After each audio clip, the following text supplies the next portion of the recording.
Est-ce que ça tourne? Ça tourne. Good.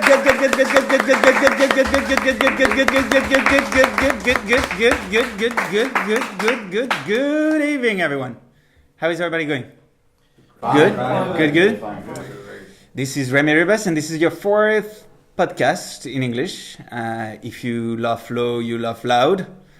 This is an absolute pleasure to have you all. Thank you very much for coming and the attendance. Small innovation. We are changing all the time because we are a disruptive podcast. So we're going to pick an instrument for the small musical intermediates. So I will invite you to pick, all of you, one of them. I know that somebody has a preference. Yes. What is it? Un orgue. It's a G.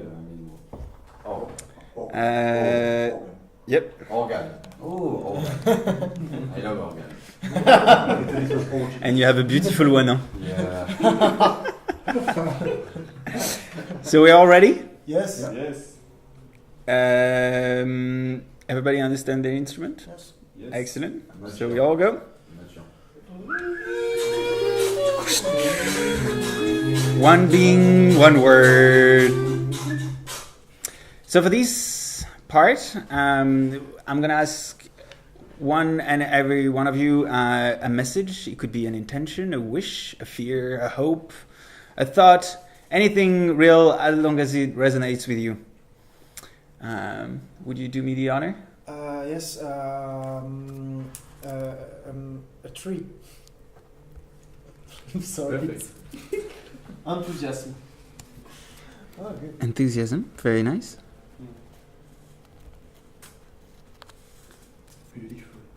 Beautiful. My God, what is happening with you guys? Very cute, huh?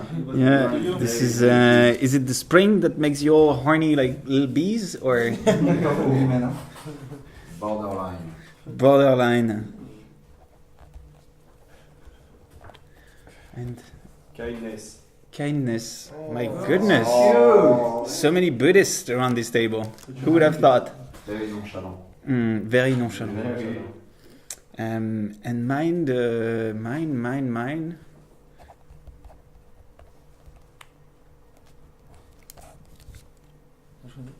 Okay. Vitamin C is my word Mm. because it's important. Yes. You shouldn't forget about it. So we are ready for the last part of the podcast, and so for now I'm gonna ask you to get back on your instrument.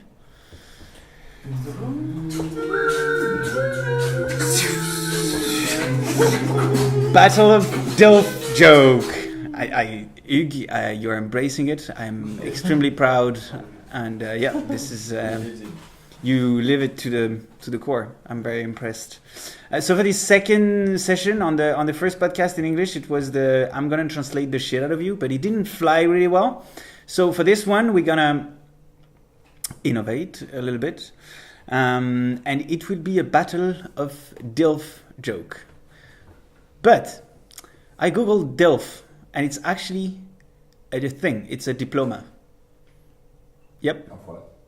Of a French language. Ooh. So, guys, it's a thing. You can have a DILF on your CV if you fancy being a DILF. So I was thinking that just out of courtesy, there should be a MILF, a Masters of International Learning and French. I think it should be a thing as well.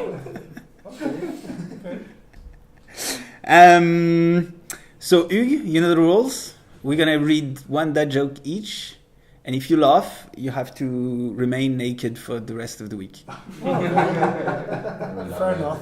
Yeah. I love it. So we're gonna start with rock, paper, scissors.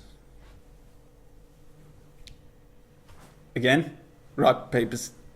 Ooh, okay. So I start. Do you want to hear a construction joke? I'm still working on it.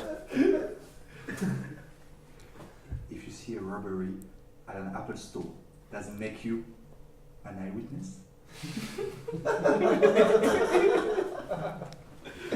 Okay, that's interesting. Why can't you hear a pterodactyl go to the bathroom? Because the P is silent.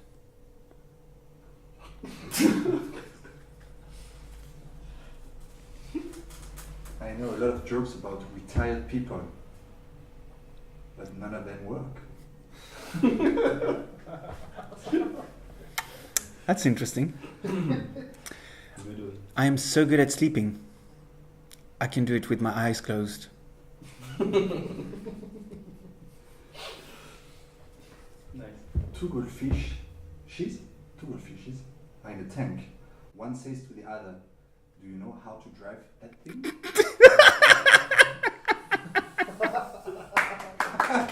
Okay.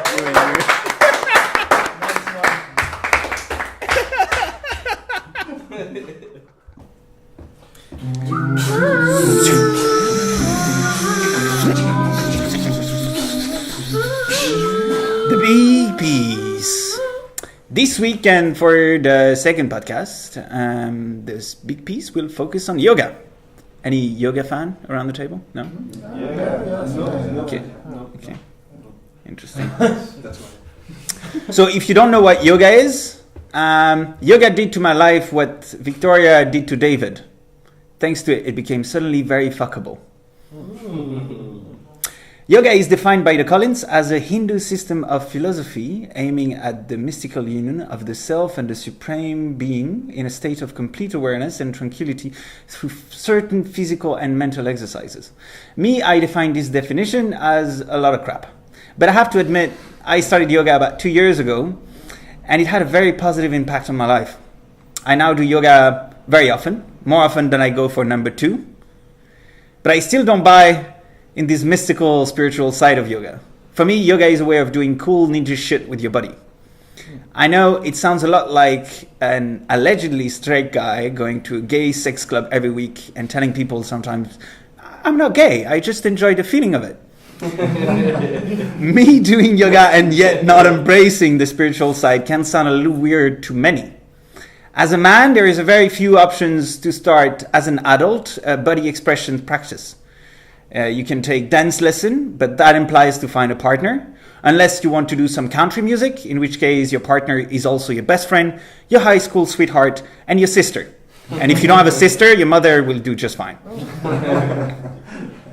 There is also sports like CrossFit, where body expresses itself through limping and not being able to lift your arms for a few weeks. And then when eventually you recover and you want to start using your body again, the most flexibility you'll reach is throwing yourself from left to right, moving forward like a penguin.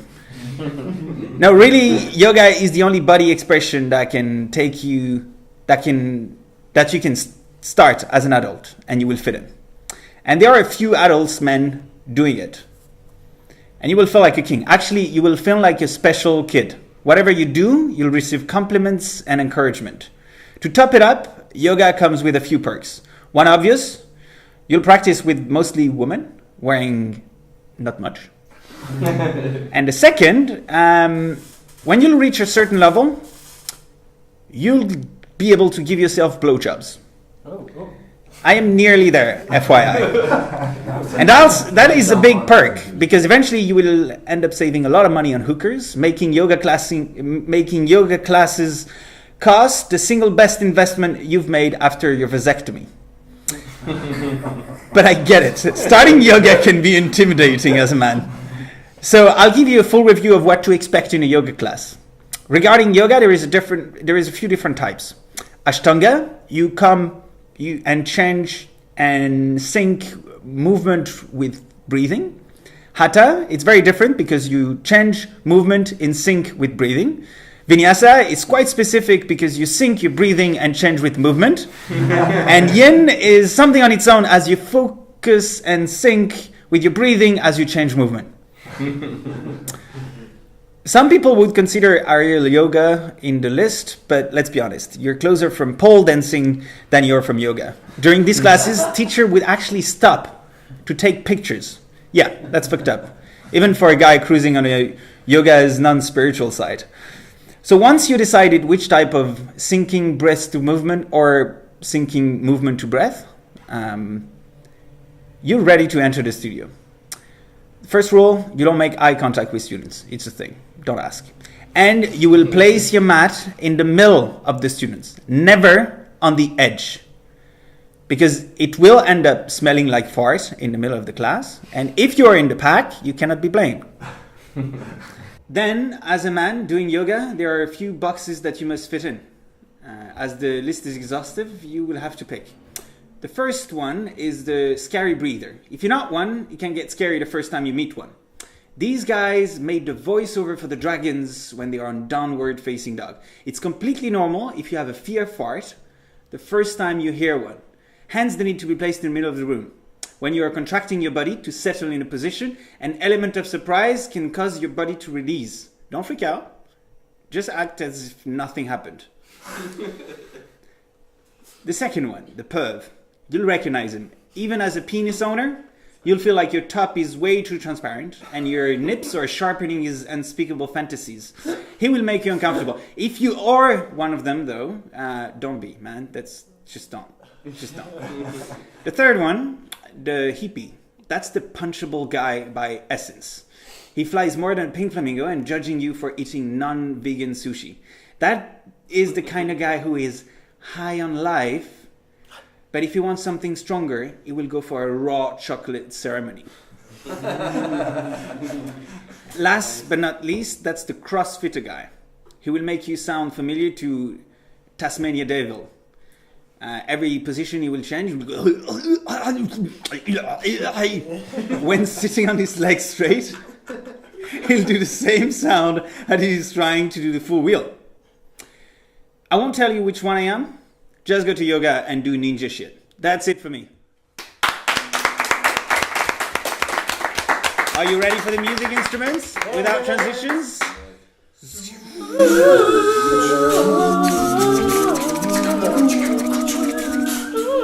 This is the wrap-up sequence.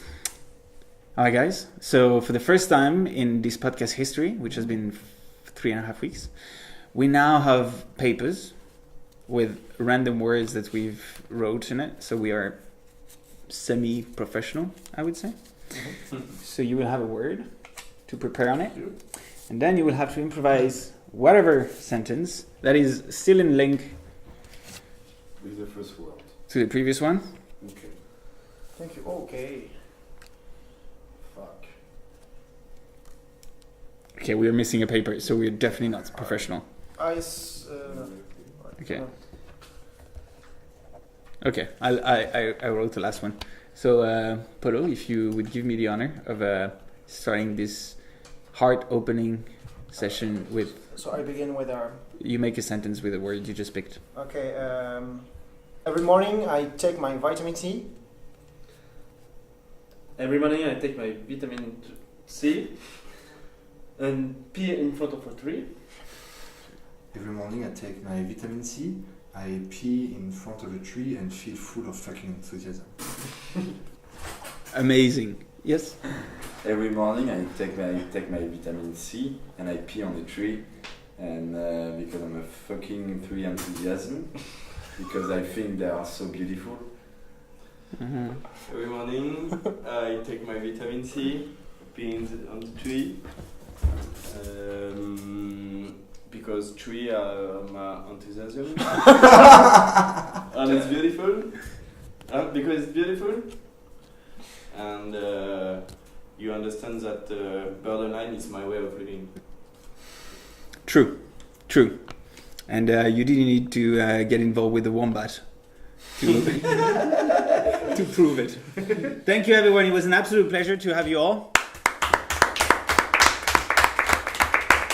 That's it for me. We're still looking for a concept or a way of shutting down this podcast. For that, I will just have an homage. Jim Jeffries, that's an Australian comedian. He has a bit of a show like Trevor Noah in the US now.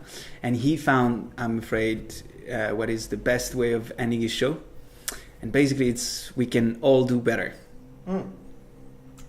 And that's what we should think on. Until next week. Thank you very much. Have a good one. Love you.